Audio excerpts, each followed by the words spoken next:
Hello everybody, my name is Jason Al-Agha. This is for PE 557B with Cindy Jarvis, fall 2017.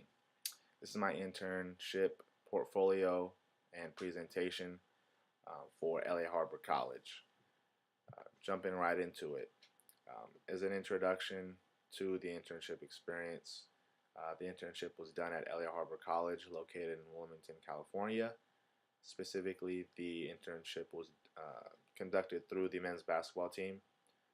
The supervisor was head coach Tony Loza.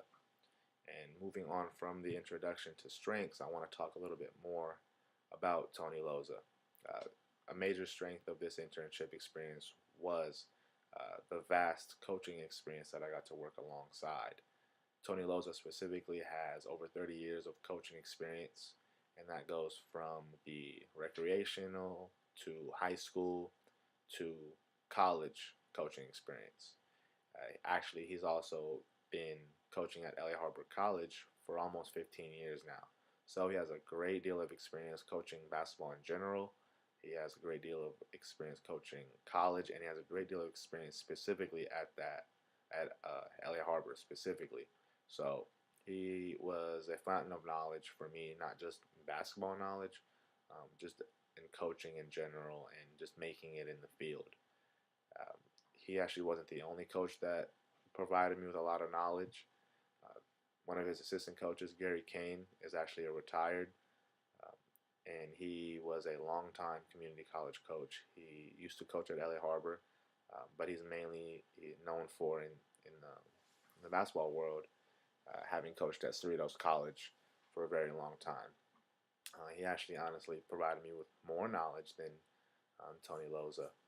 Uh, he's been coaching for longer than Coach Loza, and he just had a certain type of wisdom that he gave me. And sometimes when he would talk to players, I would catch a lot of things from him. So it was great learning from him and just talking with him in general. Great person to have on your side. So the other strengths for this internship experience was the diversity of the experience and the diversity of the people I got to work with. So the diversity of the experience, what I mean by that is that instead of interning at a four-year college, obviously that would have been a great opportunity as well. But I felt like interning at the community college level would provide me with a different experience because of the lack of resources that community colleges typically have and the different things you'd have to deal with as far as students and turnover with players, turnover with everything. So it wasn't necessarily the easiest place to intern or work. So I felt like that just made me a little bit stronger individual and a little bit more well-rounded professionally, I think. As far as the diversity of people, what I mean by that is the area of Wilmington is actually a very diverse culturally area.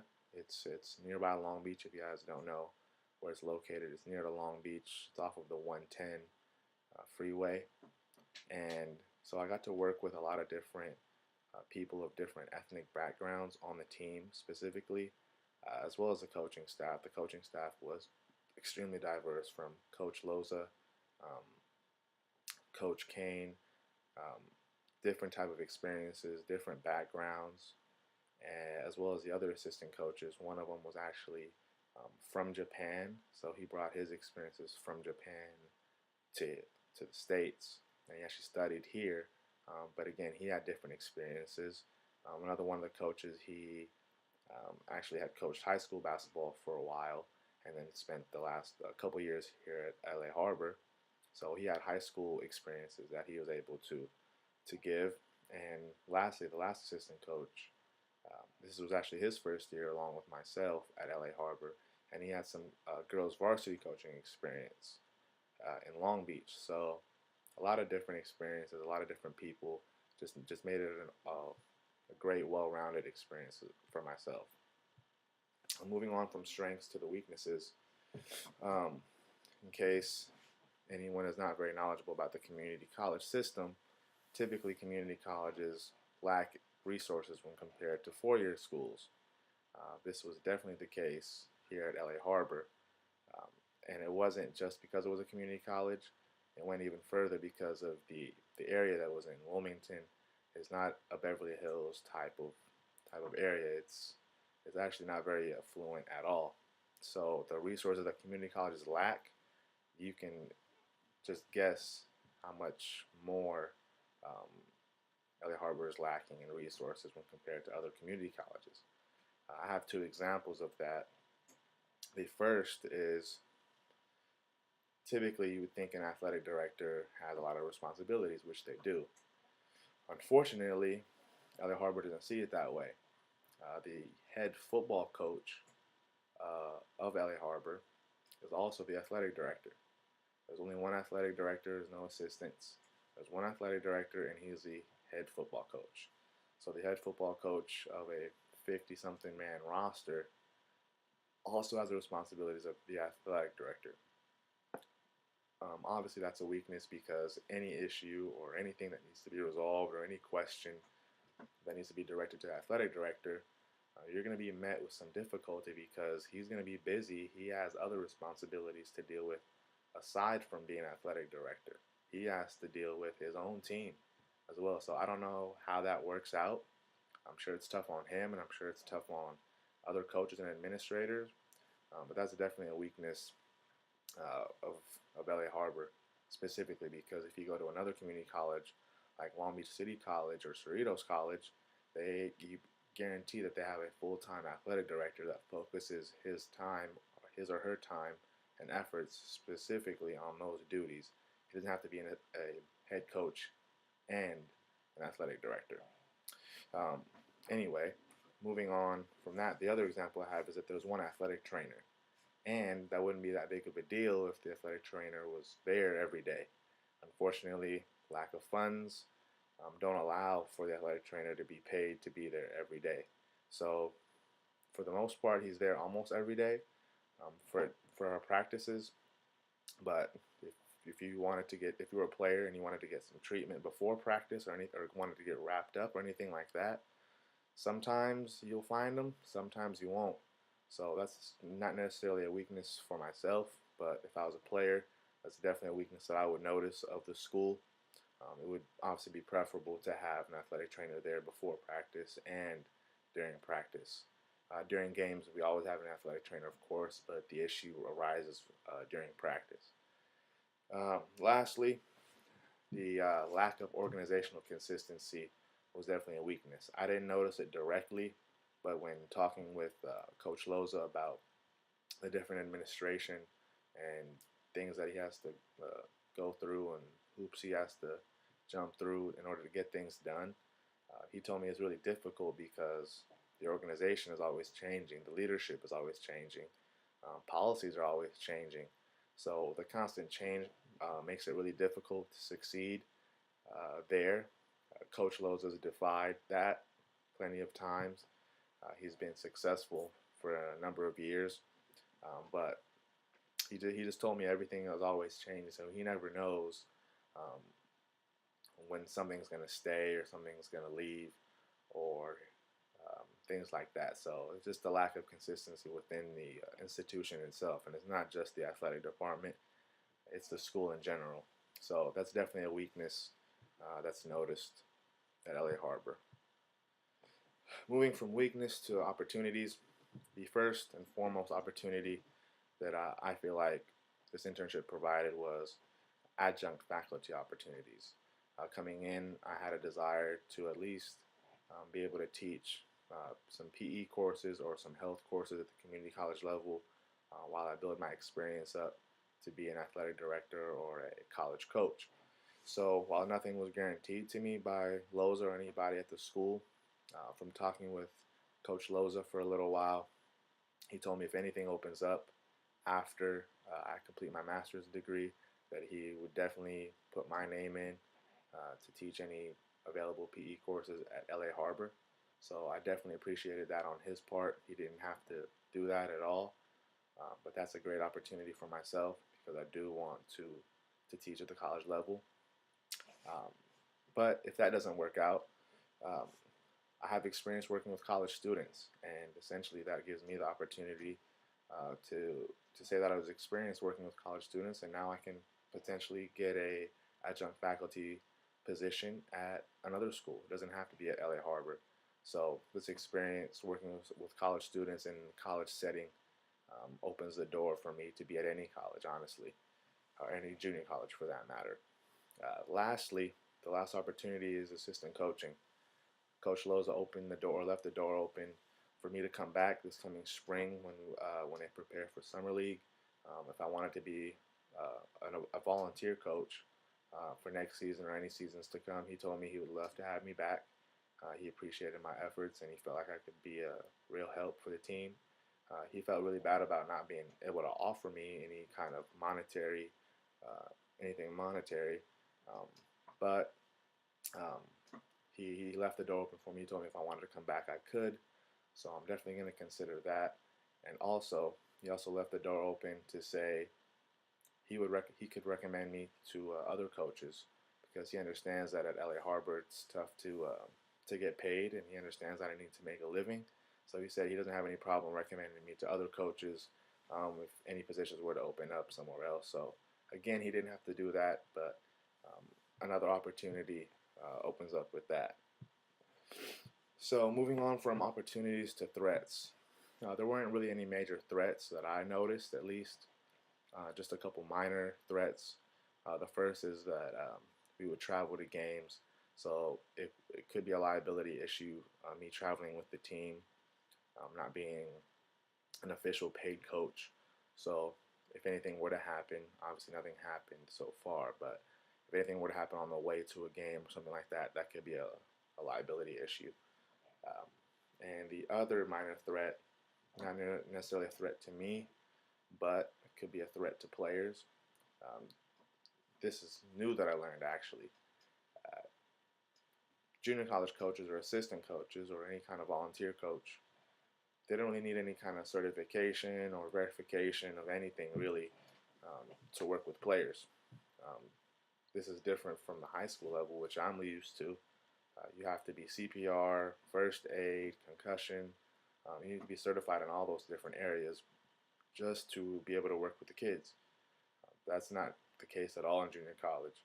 Um, Although I do have CPR and first aid certifications, uh, the college didn't need that from me in order to work with the players. So that could be a liability issue for players, not necessarily for myself, but something to consider.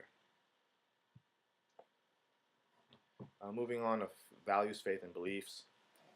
Um, so I listed 5 different values or beliefs that I have that I tried to incorporate within the internship. First one is the golden rule, so treating others how I want to be treated. Sometimes when I'd give feedback to some players, they wouldn't really respond as positively. I did my best to respond to them how I would want to be responded to, regardless of how they um, felt or what they said to my comments. This wasn't always the case, but there were some instances where my feedback wasn't replied with positivity. So I did my best to keep it positive with players. Uh, Other thing is accountability. I feel like we should be held accountable, and players should be held accountable. All of us should be held accountable for when we make a mistake or we don't hold up our end of the bargain. So I did my best when players would show up late constantly. I noticed this season. I tried to get in the coach's ear to let him know we should be holding players accountable, and he's experienced enough to know that he should, and he understood that he kind of dropped the ball a little bit. So I just got in his ear a little bit about it. So he tried to implement some rules this season to get players to show up on time. Thirdly, hard work. That's the most important thing, honestly, from all of this. I actually learned to value hard work a lot more from seeing how hard the players actually really needed to work in order to improve their game and improve their ability in order to get to the next level. It made me value hard work a lot more on my end because I saw how hard I had to work in order to move up in the field. So that was really an important one. And uh, treating every moment like your last. Uh, that was kind of another part of the hard work. I'd get a lot of opportunities before practice or after games to give a little speech. And for the most part, every time I would try to implement hard work within my speech. And something I said often was said to players was to treat every moment like it's your last. So essentially, that was a way to motivate them to play harder at all times and give it everything that they had. The last thing is tactfulness. Working with the basketball team, um, especially in that area, a lot of players go through a lot of different things at home and in their personal lives. So I had to build and develop a sensitivity to what they're dealing with, and not always be about basketball. Sometimes it's some things that are out of our control that we have to deal with. So I had to develop a little bit of sensitivity for players during the season. Strength integration. So my top 5 strengths, according to Strengths Finder, are analytical, communication, competition, deliberative, and maximizer. I utilize my analytical and deliberative skills mainly to pay attention to detail. Um, so when it came to the offense or the defense, obviously the head coach is focusing on the big picture. He's mainly focusing on just getting them to do things right. A lot of times I would notice some small things that I feel like we can do a little bit differently, or make some adjustments. And I would run it by the coach. Sometimes he would take it, sometimes he wouldn't. But again, um, I tried my best to use my skills there. My communication skills. Sometimes I had to teach some drills to players or teach them specific footwork or skills.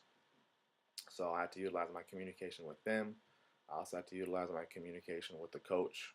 If I was going to be late, or if I wasn't coming on a specific day, I always tried to stay on top of it to let him know and let him stay in the loop about when I was going to be there, so if he was going to utilize me or not during practice or games. Um, Competition. I'm a very competitive person, and I actually got the opportunity to coach my own group when we would scrimmage sometimes, and I was just as competitive as the players. I would try to motivate them and get them to play hard and win, and even if it was just practice. And lastly, the maximizer trait, I mentioned a little bit, but motivating players. So when I get opportunities to motivate players if they weren't doing well, try to pump them up. If they were doing well, try to keep them going. So that was really important, utilizing my strengths with the players. Lastly, my work duty. So what did I actually do for Coach Loza in the basketball program? Mainly, my main responsibility was practice. I would help with running drills. Sometimes I would be a part of drills. Sometimes I would help coach one of the groups, and sometimes I would help set up for practice when there was a good deal of setup for any type of drill or anything like that. So that was most of my duties for him. Sometimes I would help set up the facility if we had games. So that included the team benches, sweeping the floor, setting up the score table, pulling out bleachers, getting balls ready for both teams, make sure the locker room was open and clean, make sure the classroom was open and ready for us, and have the coaches' notes ready before games, because we would use the classroom um, pre-game, halftime, and post-game. So I make sure all his notes were ready and all of that during games. During games, I would obviously sit on the bench, and I wouldn't just be sitting there doing nothing. I would keep stats. So the coach would designate someone to keep track of field goals, field goal attempts, and field goal makes. He would designate another coach to keep track of fouls. He designated another coach to keep track of rebounds or anything like that. So each game, I'd be responsible for a specific category, and I actually put a sample of that in my report. And lastly, my last task that I would do sometimes is record games. We had a team manager, but he wasn't able to be there all the time. So whenever he wasn't able to be there, I would be the video recorder for our games, which was a cool experience. I didn't mind it at all. It was actually interesting watching the game from that perspective. That's the end of my presentation. Hope everyone enjoyed it, and thank you very much.